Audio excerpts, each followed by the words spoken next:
నాగశ్విన్ అనే ఒక దర్శకుడు. మేమందరం తెలుగు వాళ్ళందరం కూడా ఏమిటి ఈ ఋషి, ఎవరి యోగి, ఎవరి సిద్ధపురుషుడు అని మేము అనుకుంటాం.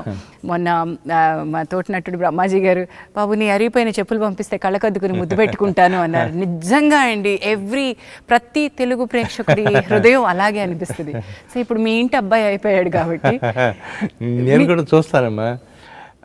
మా ఇంటికి వస్తాడా, హడావిడిగా వస్తాడు, వచ్చి నాకు చెప్పులకు వేసి లోపలికి వస్తాడు. వెళ్తే బయటికి నా చెప్పులుంటే అవి వేసుకెళ్ళిపోతాడు అంటాడు. తను వచ్చేటప్పుడు కూడా వాళ్ళ నాన్నగారు చెప్పులు వేసుకొచ్చేస్తాయంట ఒక్కోసారి. ఎక్కడ సార్ అంటే ఎప్పుడు ఒక చాప్టర్ ఎక్కడో కల్కిలోనో, ఒక చాప్టర్ ఎక్కడో నెక్స్ట్ ఇంకొక 5 ఏళ్ల తర్వాత తీయబోయే సినిమాలోనో ఆ సినిమాటిక్ యూనివర్స్లో తిరుగుతూ ఉంటుందేమో. What is this genius? మీరు ఇంట్లో ఇంతమంది జీనియస్లను పెట్టుకుని ఎట్లా మేనేజ్ చేస్తారు సార్?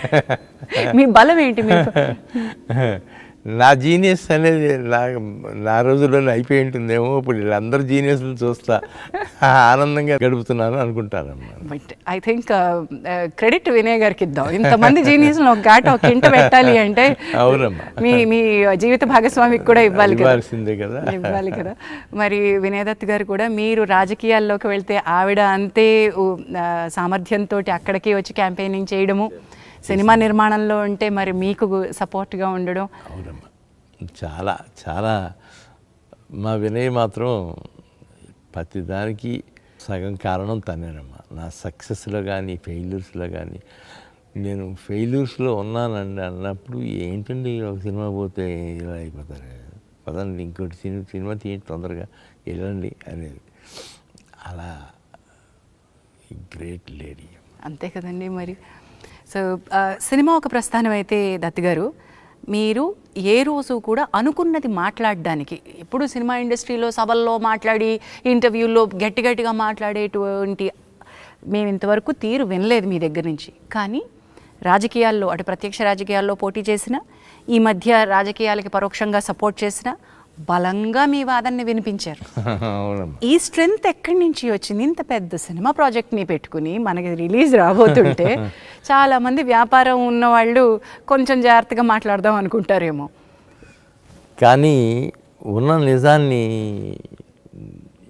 నిక్కచ్చిగా చెప్పటమే మా నాన్నగారు నాకు నేర్పించిన విద్య అమ్మా. మొహాట లేకుండా మాట్లాడు, ఏంటి ఇందులో ఏం పొజిషన్ వస్తుందంటావు, సినిమాకి దానికి ఏంటి సంబంధం. జగన్మోహన్ రెడ్డి గారి విషయంలో మాత్రం నేను ఎక్కడ డిఫర్ అవ్వలేదమ్మా. ఆయన చాలా ఫ్రెండ్లీగానే ఉండేవారు. మా రెండో అమ్మాయి పెళ్ళికి వచ్చారు ఆయన. చంద్రబాబు గారిని జైల్లో పెట్టిన రోజున మాత్రం అక్కడికి వెళ్ళి చాలా ఎమోషనల్గా మాట్లాడాను. 160 సీట్లు పైన వస్తాయి చంద్రబాబు గారికి. ఈసారి ఖచ్చితంగా ఆయన సీఎం అవ్వబోతున్నాడు. ఆ లెవెల్కి వెళ్ళి మాట్లాడిన సందర్భం కూడా. Nothing wrong. మీరు పార్టీకి నిలబడ్డారు, పార్టీకి తరపున పోటీ చేశారు. వీఆర్ మొదటి నుంచి కూడా మీరు పార్టీ సింపథైజర్గా ఉన్నారు, పార్టీలో యాక్టివ్ రోల్ చేశారు. సో అక్కడ కాక ఇంకెక్కడ మాట్లాడతారు? So hats off to your. అంటే నిజానికి నిజం ఎప్పుడూ బరువుగా ఉంటుందంటండి, సైలెంట్గా ఉంటుందంట, బలంగా నిలబడుతుందంట. మిగతావన్నీ కూడా ఉలికులికి పడతాయి, ఎగిరెగిరి పడతాయి. సో అవి వాటి గాలిమానాన అవి వెళ్ళిపోతాయి. సో నిలకడగా ఉండడమే కావాలి. 50 ఏళ్ల పాటు ఒక సంస్థని ఇలా నడిపించడానికి ఒక 3-4 సూత్రాలు ఏమన్నా చెప్పండి సార్. ఏముందమ్మా, అందరూ మహానుభావులు యాక్ట్ చేశారు మన బ్యానర్లో.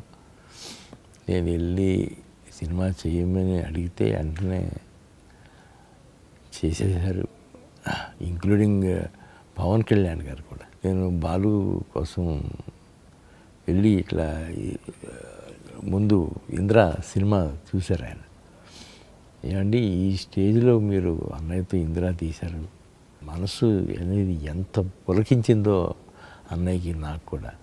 నేను మీతో వెంటనే సినిమా చేస్తాను, అట్లా బాలు చేసాము. ఎస్. అండ్ అశ్విని దత్ గారు is not just a film maker, he's a king maker. ఇది నా పర్సనల్ ఒపీనియన్. నాతో చాలామంది ఏకీభవించే వాళ్ళు ఉంటారు. You introduced kings to the cinema, you made Kings.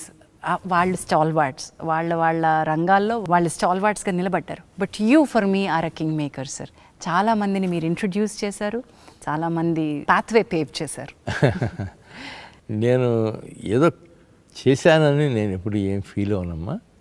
కాకపోతే నేను తీసిన 50-60 సినిమాల్లోనూ ఇలాంటి క్యారెక్టర్స్ని ఇవ్వటం, అలా ఇది చేస్తూ ఉంటే నేను ఆనందపడటం ఇవి ఎక్కువగా జరిగినాయి అమ్మ. I'm very happy for that.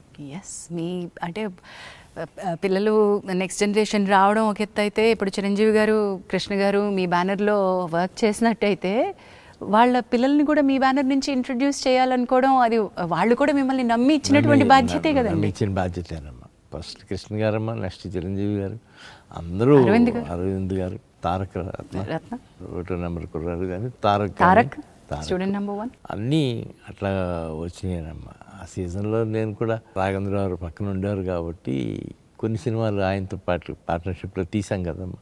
2-3 సినిమాలు తీసాం. దర్శకేంద్రుడి మ్యాజిక్ టచ్ తోటి వచ్చిన, బట్ దెన్ అది ఆ చొరవ, ఇది మీ మీద నిర్మాణ సారథ్యం బాధ్యత పెడితే ఎంత ఎఫెక్టివ్గా మీరు వర్క్ చేయగలుగుతారనే నమ్మకం కూడా ఈక్వల్లీ ఇంపార్టెంట్. నిజమమ్మా. మీరు నాకు సూత్రాలు చెప్పలేదు అటువే. సో 50 ఏళ్ళ ఈ గ్లోరియస్ ఇయర్స్లో ఒక నిర్మాణ సంస్థకి ఫస్ట్ మీరు చెప్పింది యాక్టర్స్, నెక్స్ట్ ఇంకేం కావాలి? నెక్స్ట్ మన గుడ్డి ధైర్యమేనమ్మా. గుడ్డి ధైర్యం, అయ్యో బాబోయ్, దాన్ని గుడ్డిగా నమ్మడం కష్టం సార్. అలా కుదిరిందమ్మా అంతే. కథని నమ్మడము లేదా దర్శకుడిని వినడము, దానిలో మన జడ్జ్మెంట్, ఇక్కడ గుడ్డిగా ఉండడం కంటే, ఇప్పుడు మీరు చెప్పారు 2-3 నెలలు కూర్చున్నారు, 27 మంది రచయితలు కూర్చున్నారు, it is not just blind అనుకుంటున్నాను సార్. లేదమ్మా, ఆ సినిమా వరకు అది నిజంగానే మీరు అన్నట్టు బ్లైండ్ కాదు. అది అట్లాగే 27 మంది రైటర్స్ అవసరం అనుకున్నప్పుడల్లా పిలిచామమ్మా. దానికి మాత్రం నేను ఎప్పుడు హ్యాట్స్ ఆఫ్ టు చిరంజీవి గారు, హ్యాట్స్ ఆఫ్ టు రాఘవేంద్ర గారు. వాళ్ళిద్దరూ దాదాపు 3 months నా అపార్ట్మెంట్, మద్రాస్ అపార్ట్మెంట్లో వీళ్ళందరినీ కలిసి కూర్చొని వండుతుంటే, అది కదా సినిమా అంటే గొప్పతనం, అది అనిపించిందమ్మా. దత్ గారు, one quick round up. Today కల్కి 2898 AD, ఇది కలికాలం. ఎప్పటి వరకు కల్కి ఎప్పుడు వస్తారో తెలియదు, కానీ మా అందరికీ కూడా ఎదురు చూపులు వదిలేసి వెళ్ళిపోయారు. The last, it's a cinematic voice. ఇందులో ఎన్ని సినిమాలు వస్తాయో మాకు తెలియదు, ఎన్ని కథలు ఎన్ని క్యారెక్టర్లుగా చెప్తారో మాకు తెలియదు. బట్ మేము చూడాలనుకుంటున్న ఇమ్మీడియట్ నెక్స్ట్ భాగం సంగతి ఏంటి? దాని నుంచి మాకు ఏమైనా కొంచెం ముందు తురుపు ముక్కలు వదులుతారా? దాని నెక్స్ట్ భాగం రెడీగానే ఉందమ్మా. ఈ ఇయర్ ఎండింగ్కి రెడీ అవుతుంది అది. సో వాట్ ఈస్ ప్రాజెక్ట్ కే అని మొదలుపెట్టారు. ఆ ప్రాజెక్ట్ కే అనే ఆసక్తిని కలిగించి, ఇప్పుడు కల్కి నెక్స్ట్ ఏమవుతుంది అనే ఆసక్తిని రగిలించి, వాట్ ప్రభంజనాలు సృష్టిస్తున్నారో, దీని సామర్థ్యం ఇంకా ఎంత ఉందో మనం వేచి చూడాల్సిందే. వైజయంతి మూవీస్ పేరు పెట్టింది ఎన్టీ రామారావు గారు. వారు మీకు ఆల్మోస్ట్ గురు సమానులు, దైవ సమానులు అనే మీరు అంటారు. మరి మీకు తల్లిదండ్రుల బలం కూడా ఎక్కువ ఉంది. నాన్నగారు ఆశీస్సులతోటి వారి ప్రెజెన్స్ అని వేసి ప్రతిసారి దాని తర్వాత వచ్చే టైటిలే నాన్నగారికి. ఆయనకి ఎప్పుడు క్రెడిట్ ఇస్తారా మీరు? ఎప్పుడు నాన్నగారు గురించి నేను మర్చిపోలేనమ్మా. ఆయన లేకపోతే నేను లేను కదా.